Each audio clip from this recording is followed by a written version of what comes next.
Right ఇక వివరాలు చూద్దాం. మరి కాసేపట్లో ఢిల్లీకి సీఎం రేవంత్ రెడ్డి వెళ్లబోతున్నారు. కాంగ్రెస్ పెద్దలతో సీఎం సమావేశం కాబోతున్నారు.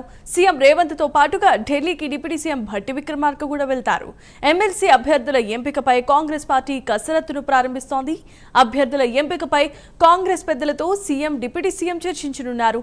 ఇవాళ ఎమ్మెల్సీ అభ్యర్థుల లిస్టు కూడా రాబోతోంది.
రైట్ ఇక మరి కాసేపట్లో తెలంగాణ సీఎం రేవంత్ రెడ్డి ఢిల్లీకి వెళ్లబోతున్నారు. ఆయనతో పాటుగా డిప్యూటీ సీఎం భట్టి విక్రమార్క కూడా వెళ్లబోతున్నారు. అక్కడున్న కాంగ్రెస్ పెద్దలతో సీఎం డిప్యూటీ సీఎం భేటీ అవుతారు.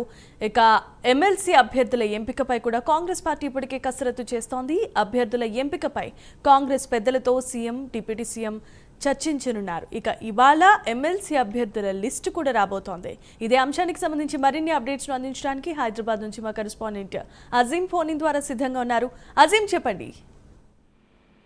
9 గంటలకు శంషాబాద్ ఎయిర్పోర్ట్ నుంచి CM Revanth Reddy, deputy CM Bhatti Vikramarka, అలాగే వీరితో పాటు మంత్రి శ్రీధరబాబు, ఉత్తమ్ కుమార్ రెడ్డి కూడా ఢిల్లీకి వెళ్లేటువంటి అవకాశం ఉంది. ఏదైతే రేపు ఎమ్మెల్యే కోట ఎమ్మెల్సీకి సంబంధించిన నామినేషన్స్ రేపు చివరి తేదీ కావడంతో ఇప్పటివరకు కూడా కాంగ్రెస్ పార్టీ అభ్యర్థులకు సంబంధించినటువంటి విషయంపై ఎక్కడ ప్రకటన చేయలేదు. సో ఈ రోజు ఏసీసీ అధిష్టానానికి సంబంధించిన పెద్ద నేతలతో అందరితో కూడా ఈ రోజు భేటీ అయ్యి వాటితో డిస్కస్ చేసి ఏదైతే 4 స్థానాలకు గాను ఈ రోజు అభ్యర్థులను తయారు చేసేటువంటి అవకాశం కనిపిస్తుంది. అయితే ఇక్కడ ఏదైతే పొత్తులో భాగంగా 2023లో సిపిఐతో పాటు కూడా పొత్తు పెట్టుకుంది కాంగ్రెస్ పార్టీ. సో వారికి 2 ఎమ్మెల్సీ స్థానాలు ఇస్తానని చెప్పి కూడా మాట ఇవ్వడం జరిగింది. సో ఈ నేపథ్యంలో వారు ఒత్తిడి కూడా ఎక్కువ చేస్తున్నారు. ఒక సీటు ఖచ్చితంగా తమకు ఇవ్వాలని చెప్పి వారు ఒత్తిడి చేస్తున్న నేపథ్యంలో ఈ రోజు ఏసీసీ అధిష్టాన పెద్ద నేతలతో మాట్లాడి ఏదైతే వారికి ఒక సీట్ ఇప్పుడు ఇవ్వాలా లేదంటే గవర్నర్ కోటాలో తర్వాత ఇస్తామని చెప్పి కూడా వారికి ఇప్పటికే చెప్పడం జరిగింది. కానీ అయినా వారు తీవ్రమైనటువంటి ఒత్తిడి చేస్తున్న తరుణంలో 4 సీట్లకు సంబంధించినటువంటి ఏదైతే అభ్యర్థులు ప్రకటించాల్సిన లిస్టులో మరొకటి సిపిఐకి ఇస్తారా లేదంటే 4 సంబంధించి కాబట్టి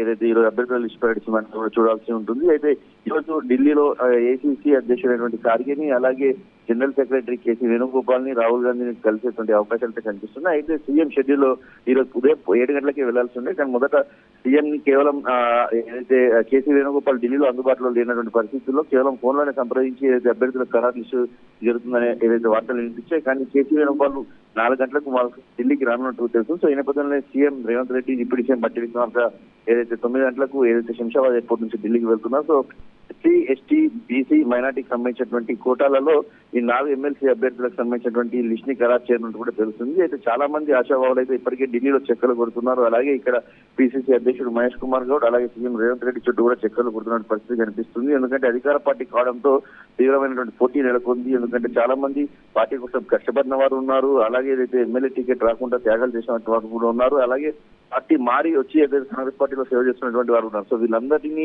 కూడా ఏదైతే లిస్ట్ లో పెట్టారో వీళ్ళందరికి సంబంధించినటువంటి లిస్ట్ ని కూడా ఏదైతే ఏఐసీసీ ఇప్పటికే పరిశీలిస్తుంది. పరిశీలించి వీరిలో ఎవరికి ఇస్తే బాగుంటుందనే కోణంలో కూడా ఏదైతే పార్టీ ఇప్పటికీ ఆలోచన చేస్తుంది. అయితే ఎస్సీ కోటాల నుంచి చూసినైతే అద్దంకి దయాకర్ అంటే ఎమ్మెల్యే టికెట్ వదులుకున్నారు. అలాగే 2024లో వచ్చినటువంటి 2 ఎమ్మెల్సీ స్థానాల్లో ఖచ్చితంగా ఒక స్థానం వస్తుందని ఆశించారు. కానీ చివరి నిమిషంలో అద్దంకి పేరు తొలగించి వెంకట్ బల్మూరికి ఇవ్వడం జరిగింది. సో ఈ లిస్ట్ లో ఖచ్చితంగా అద్దంకి దయాకర్ పేరు ఉంటుందని చెప్పి కూడా అందరూ ఆశిస్తున్నారు. మరోవైపు ఎస్సీ నుంచే మాదిగ సాంస్కృతిక సంపత్ కుమార్ కూడా ఏసీ సెక్రటరీగా వివరించారు. సో సంపత్ కూడా ఏదైతే ఖచ్చితంగా తనకు వస్తుందని ఆశిస్తున్నారు. సో ఎస్సీ నుంచి ఒకటే సీట్ రావడంతో అది మాలకు దక్కుతుందా, మాదిగ సామాజిక వర్గం దక్కుతుందా చూడాల్సి ఉంటుంది. రెడ్డి కోటాలో సీఎం కి దగ్గరైనటువంటి వేం నరేందర్ రెడ్డి కూడా తీవ్రమైన ఏదైతే ఆ ఎమ్మెల్సీ ఆశిస్తున్నారు, అలాగే జీవన్ రెడ్డి, జగ్గారెడ్డి వీరందరూ కూడా ఏదైతే ఆశిస్తున్న పరిస్థితి కనిపిస్తుంది. దీంతో పాటు మైనార్టీ కోటాలో షబ్బీర్ అలీ, ఫిరోజ్ ఖాన్ వీరందరూ కూడా ఆశిస్తున్నారు. సో ఈ నేపథ్యంలో ఎవరికి వస్తుంది అనేది మాత్రం రాత్రి అయితే ఒక క్లారిటీ వచ్చే అవకాశం మనకు కనిపిస్తుంది. Jemimah, thank you Azeem, thanks for the updates.